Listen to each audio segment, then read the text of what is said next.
വടക്കൻ കേരളത്തിലെ വളരെ പ്രസിദ്ധമായ ഒരു മഹാക്ഷേത്രത്തിൻ്റെ തിരുമുറ്റത്താണ് നാം ഇപ്പോൾ നിൽക്കുന്നത്. മാടായി തിരുവർക്കാട്ട് ഭഗവതി ക്ഷേത്രം. തായ്പരദേവത കുടികൊള്ളുന്ന ഒരുപക്ഷെ വടക്കൻ കേരളത്തിലെ മിക്ക തെയ്യങ്ങളുടെയും ഉൽപ്പത്തി ചരിത്രത്തിൻ്റെ ആരൂഢമെന്ന് പറയാവുന്ന ഒരു മഹാക്ഷേത്രം. ആ ക്ഷേത്രത്തിൻ്റെ സവിശേഷതയെക്കുറിച്ച്, അവിടുത്തെ സവിശേഷമായ പൂജാ വിധികളെക്കുറിച്ച് ഒക്കെ നമുക്ക് ഈ എപ്പിസോഡിൽ പരിചയപ്പെടാം.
മാടായി തിരുവർക്കാട്ടുകാവ് പഴയ കോലത്തുനാട്ടിൻ്റെ ഭരണാധിപന്മാരായ കോലത്തിരിമാരുടെ കുലദേവത കുടികൊള്ളുന്ന പവിത്രമായ ദേവസങ്കേതം.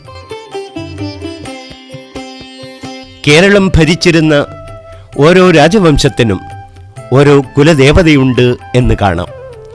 ചുഴലി സ്വരൂപത്തിന് ചുഴലി, നേരിയോട്ട് സ്വരൂപത്തിന് സോമേശ്വരീ ദേവിയും, കോട്ടയം സ്വരൂപത്തിന് ശ്രീ പോർക്കലീ ദേവിയും എന്ന പോലെ കോലസ്വരൂപത്തിൻ്റെ കുലദൈവതമാണ് മാടായിക്കാവിലമ്മ. ഏകരാജ്യം വാഴുന്ന തമ്പുരാൻ കോലമന്നന്റെ കുലദേവത, സാക്ഷാൽ കോലസ്വരൂപത്തിങ്കൽ തായ് പരദേവത.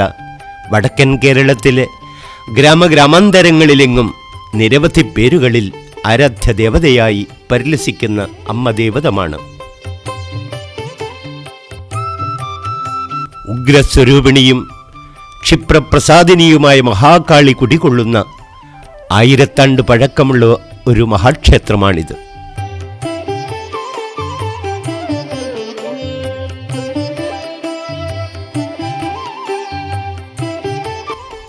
ആയിരത്താണ്ട് പഴക്കമുള്ള ഒരു മഹാക്ഷേത്രമാണിത്. ആദി കോലത്തിരിത്തമ്പുരാൻ പണിതുയർത്തിയ നിബിഡ വനത്തിനുള്ളിലെ ഈ കാവിൽ മഹാകാളിയെ പ്രതിഷ്ഠിച്ചത് ഭൃഗു മഹർഷിയാണത്രേ. കടു ശർക്കരക്കൂട്ടിൽ 6 അടിയോളം പൊക്കമുള്ള ഭയാനകമായ ഭദ്രകാളി പടിഞ്ഞാറേക്ക് തിരിഞ്ഞിരിക്കുന്ന തിരുവിഗ്രഹമാണ് മൂലാരൂഢത്തിലെ പ്രതിഷ്ഠ. ദേവിയുടെ മുമ്പിൽ കാണുന്ന സപ്തമാതാക്കളുടെ പ്രതിഷ്ഠകൾ ഈ മഹാക്ഷേത്രത്തിലെ മാത്രം സവിശേഷതയാണ്. മറ്റ് ക്ഷേത്രങ്ങളിൽ എന്നതുപോലെ കേരള ബ്രാഹ്മണരല്ല മഹാകാളിയുടെ പൂജാരിമാർ. കൗളാചാരം താന്ത്രിക വഴിയിൽ പിന്തുടരുന്ന ഇവർ ഭട്ടാരകന്മാരാണ്. വാമൊഴി വഴക്കത്തിൽ ഭട്ടാരകൻ പ്ടാരനായി. കാളി സേവയ്ക്കു വേണ്ടി കാളിഘട്ടിൽ നിന്നും വന്നു ചേർന്ന ബംഗാളി ബ്രാഹ്മണ പരമ്പരയിൽപ്പെട്ടവരാണ് തങ്ങളെന്ന് ക്ഷേത്രം ശാന്തിയായ കുഞ്ഞികൃഷ്ണൻ മേശാന്തി ഓർത്തെടുക്കുന്നു. മാടായിക്കാവ് ക്ഷേത്രത്തിലെ 4 ഇല്ലക്ക ശാന്തിക്കാരിൽ 1000 വെള്ളി നടുവിലയിലത്ത് കുഞ്ഞികൃഷ്ണൻ മാസ്റ്റർ എന്ന ഞാൻ ഇവിടെ ശാന്തിവൃത്തി അനുഷ്ഠിച്ചു വരികയാണ്.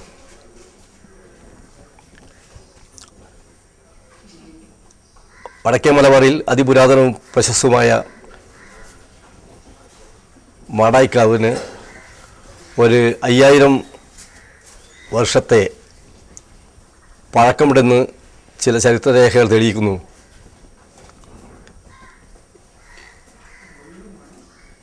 ഇവിടുത്തെ ആദ്യ പ്രതിഷ്ഠാ കർമ്മം നിർവഹിച്ചത് പരശുരാമനാൽ പ്രതിഷ്ഠ നടന്നു എന്നാണ് കേട്ട് വന്നിരുന്ന ഐതിഹ്യം. തളിപ്പറമ്പ് രാജരാജേശ്വരി ക്ഷേത്രത്തിൽ നിന്ന് ദേവിയെ ശംഖിലാവഹിച്ച് പടിഞ്ഞാറോട്ട് കടലിലെറിഞ്ഞുവെന്നും കടൽ ഭാഗം നീങ്ങി ഒരു കുന്നുയർന്നുവെന്നും ആ കുന്നിലാണ് ഇന്ന് കാണുന്ന മാടായിക്കാവ് സ്ഥിതി ചെയ്യുന്നതെന്നും ആണ് ഒരു പുരാതന ചരിത്രം, ഒരൈതിഹ്യം നമുക്ക് തരുന്ന തെളിവ്. 600 ഏക്കറിലധികം പരന്നു കിടക്കുന്ന മാടായിപ്പാറയുടെ മധ്യത്തിൽ പരിലസിക്കുന്ന ഒരു മഹൽക്ഷേത്രമാണ് മാടായിക്കാവ്.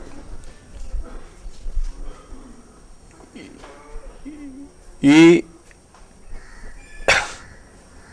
ക്ഷേത്രത്തിൽ എല്ലാ മാസങ്ങളിലും പല വിശേഷ പൂജകൾ നടന്നു വരാറുണ്ട്. പ്രധാന ഉത്സവം മകരമാസത്തിലെ അമ്മയുടെ കല്യാണപ്പാട്ട് ഉത്സവവും മീനമാസത്തിലെ പൂരോത്സവവുമാണ്.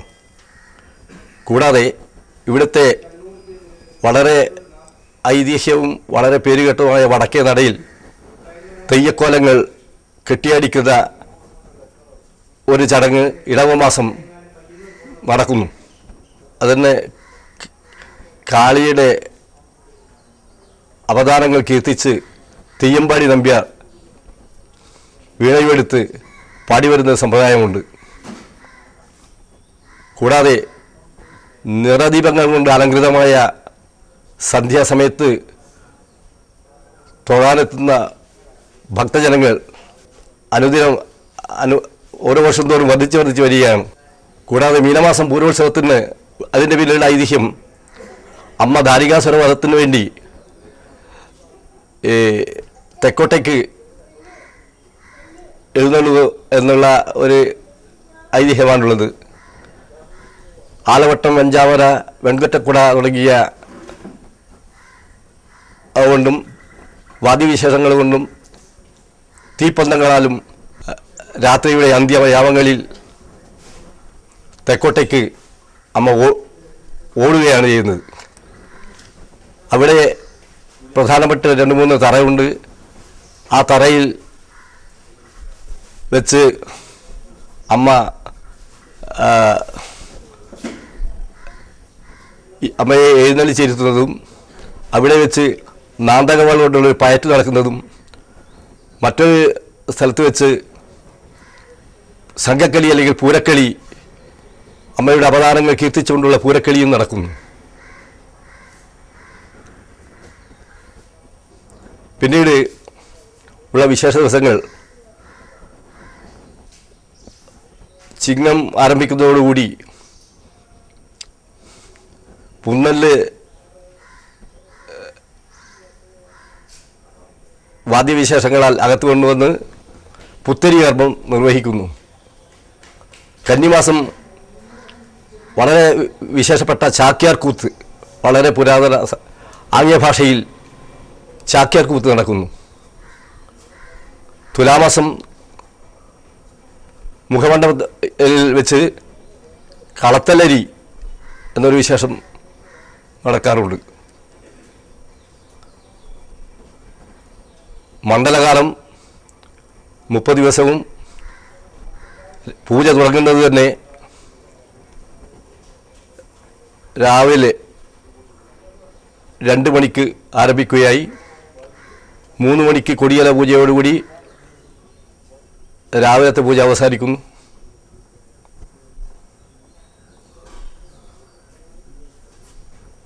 കുംഭമാസം മഹാശിവരാത്രി അതിൻ്റെ തരിതമയോടുകൂടി നടക്കുന്നു. നോമ്പ് നോറ്റ് വരുന്ന കന്യകമാരും ധാരാളം ആൾക്കാരും ഇളനീർ, പഴം തുടങ്ങിയവ ശിവ കോവിലിൽ വെച്ച് നിവേദിച്ച് സ്വീകരിക്കുന്നു.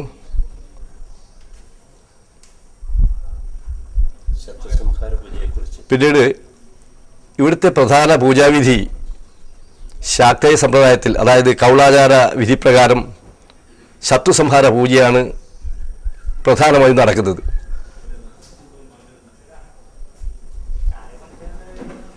ശത്രുസംഹാര പൂജയ്ക്ക് ഉള്ള പ്രധാന നിവേദ്യങ്ങൾ കൊണ്ട് ആണ് ആ പൂജ നടക്കുന്നത്. അത് ഒരു യജ്ഞകർമ്മ രൂപത്തിലാണ് ആ പൂജാവിധി.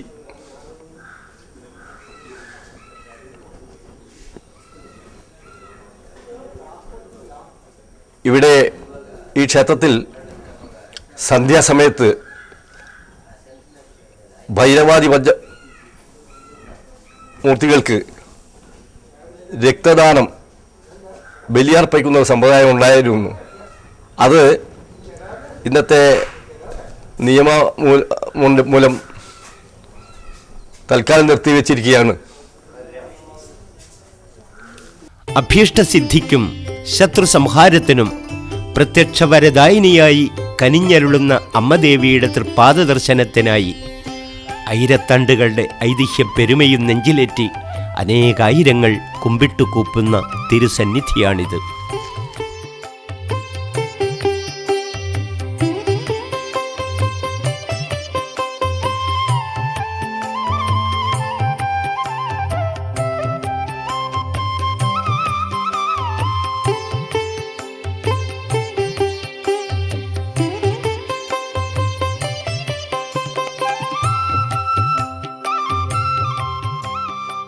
അവരുടെ ചുണ്ടുകളിൽ അമരീ കബരീ ഭാര ഭ്രമരീ മുഖരീ കൃതം ദൂരീകരോതി ദുരിതം ഗൗരീ ചരണപങ്കജം എന്ന പ്രാർത്ഥനയാണ് മുഴങ്ങുന്നത്.